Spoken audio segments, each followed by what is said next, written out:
बोपदेव घाटात 21 वर्षीय तरुणीवर गँगरेप झाल्याचा धक्कादायक प्रकार समोर आला असून सगळीकडे एकच खळबळ उडाली आहे। तर या प्रकरणात 30 तासांनंतरही अजून आरोपीचा शोध लागलेला नाहीये। गँगरेप मधील 3 आरोपींचा शोध घेण्यासाठी पोलिसांची 25 पथकं वेगवेगळ्या दिशेने रवाना झाली आहेत। दरम्यान एका सीसीटीव्ही फुटेजमध्ये 3 जण दिसत असून पोलिसांनी त्या दृष्ट्या तपास सुरू केलाय।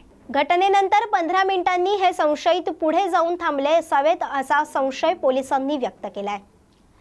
अमरावतीच्या नागपुरी गेट पोलीस ठाण्यावर संतप्त जमावाकडून तुफान दगडफेक करण्यात आली आहे।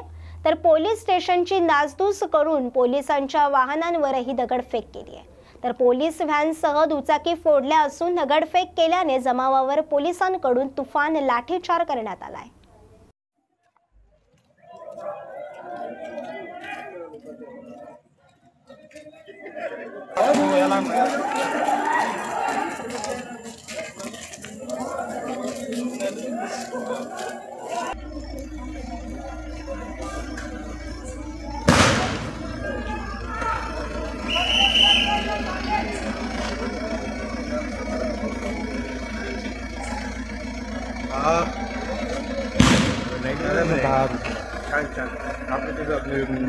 गेल्या अनेक वर्षाची मागणी होती मराठी भाषेला अभिजात दर्जा भेटा म्हणून, आणि महाराष्ट्रातनं अनेक मोठमोठे नेते जे दिल्लीच्या वाऱ्या करत होते पण कोणीही महाराष्ट्राला न्याय देऊ शकलेला नाही।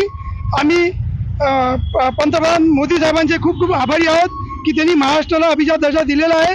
तसेच आपले महाराष्ट्राचे मुख्यमंत्री एकनाथ शिंदे साहेब व आमचे उपमुख्यमंत्री देवेंद्र फडणवीस साहेब यांनी जी पाठपुरावा केला गेल्या 2014 पासून आणि आज आम्हाला महाराष्ट्राला न्याय मिळाला आहे, त्याबद्दल आम्ही यांचे खूप खूप आभार मानतो।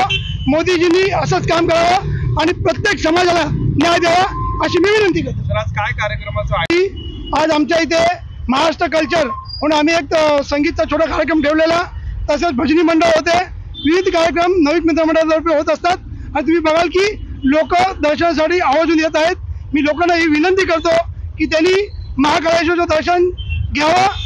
जे आम्ही प्रतिकृती तयार केलेली आहे, जे उज्जैनची महाकाल आहेत त्यांची प्रतिकृती आम्ही तयार केलेली आहे। गेल्या कित्येक वर्षापासून आपण या क्षणाची आतुरतेने वाट पाहत होतो आणि माननीय हिंदू हृदय सम्राट शिवसेना प्रमुख बाळासाहेब ठाकरे यांचं हे स्वप्न होतं आणि ते स्वप्न माननीय मुख्यमंत्री एकनाथजी शिंदे साहेब यांच्या कारकिर्दीमध्ये आणि त्यांच्या पाठपुराव्यामुळे या प्रयत्नांना यश मिळालं। त्याबद्दल मी आदरणीय मुख्यमंत्री एकनाथजी शिंदे साहेब यांचं मनापासून आभार व्यक्त करतो आणि आमच्या संपूर्ण मराठी चित्रपट सृष्टीतर्फे आपल्या संपूर्ण महाराष्ट्राची आणि जिथे जिथे मराठी साता समुद्रा पार पोचली आहे त्या सगळ्या मराठी भाषेचा आज मराठी भाषेवरती प्रेम करणाऱ्या प्रत्येकाची मान उंचावली आणि अभिमानानं छाती भरून आलेली आहे।